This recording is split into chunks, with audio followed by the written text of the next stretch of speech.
Il y a 4 mois, en annonçant ma candidature à l'élection présidentielle, j'ai adressé une lettre à M. Valéry Giscard d'Estaing, président de la République. Je vais vous la lire.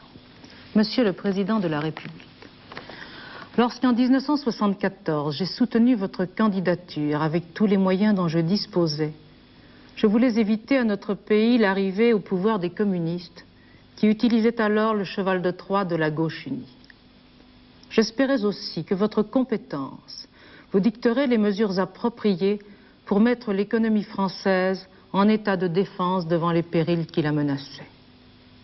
Enfin, j'étais persuadée que vous auriez à cœur de poursuivre dans la voie tracée par vos 2 prédécesseurs l'œuvre de rénovation de notre patrie.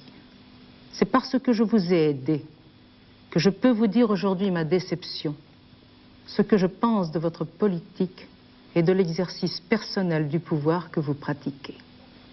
Rien dans vos prises de position officielles ne laissait prévoir que par un glissement insensible mais continu de tout l'ensemble, nous en arriverions à douter de la France et de nous-mêmes. Que votre politique étrangère deviendrait si réelle et si floue, sans que l'on sache si elle est inconsistante à force d'être dissimulée ou le contraire. Que notre force nucléaire de dissuasion serait entre vos mains moyen de publicité ou l'objet d'un jeu télévisé, alors qu'il aurait mieux valu mettre en chantier plus tôt le 6e sous-marin dont la construction avait été décidée par Georges Pompidou. Que notre politique africaine, par ses à-coups imprévisibles, dérouterait tous ceux qui croyaient en la sagesse de la France.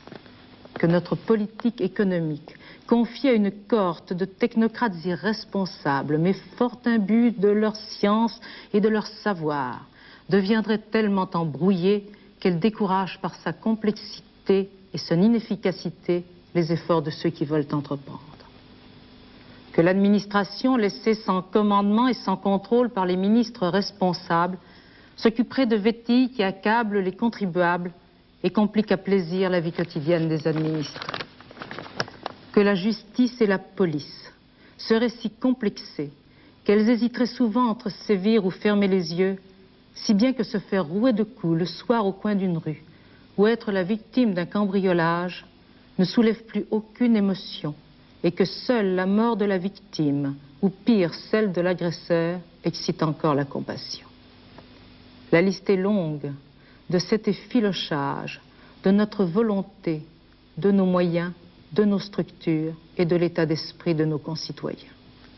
Avez-vous pensé, Monsieur le Président, que la France est faite de millions de braves gens qui croient en elle et pour qui la morale existe encore? Vous a-t-on dit lors de vos dîners chez l'habitant que gagner sa vie, élever sa famille, pouvoir compter sur son épargne et être respecté est le vœu de la très grande majorité des Français? Certes, vous n'êtes pas responsable de tout, mais vous disposez d'assez de moyens pour vous faire obéir si vous le désirez. Nous voulions de la rigueur, nous n'avons eu que du laisser-aller. Nous voulions de la générosité, nous n'avons eu que de la condescendance. Nous voulions du désintéressement, nous n'avons eu que de la désinvolture. Si j'étais seule à éprouver de la déception, je pourrais craindre de m'être trompée. Comme il y a beaucoup de Français qui partagent mon sentiment, Monsieur le Président, je vous le dis tout net, il faut se rendre à l'évidence, vous nous avez trompés.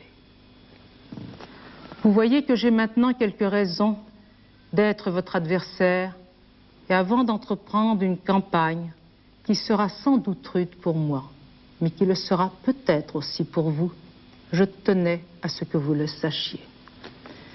Étant donné l'enjeu du débat et la censure indirecte que le pouvoir exerce sur une grande part de l'information, vous souffrirez que je rende cette lettre publique.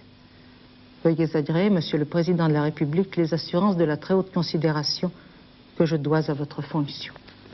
Voilà ce que j'écrivais à Monsieur Valéry Giscard d'Estaing il y a 4 mois. Voilà les raisons pour lesquelles j'ai décidé d'être candidate, moi une femme, seule, sans parti, sans appareil.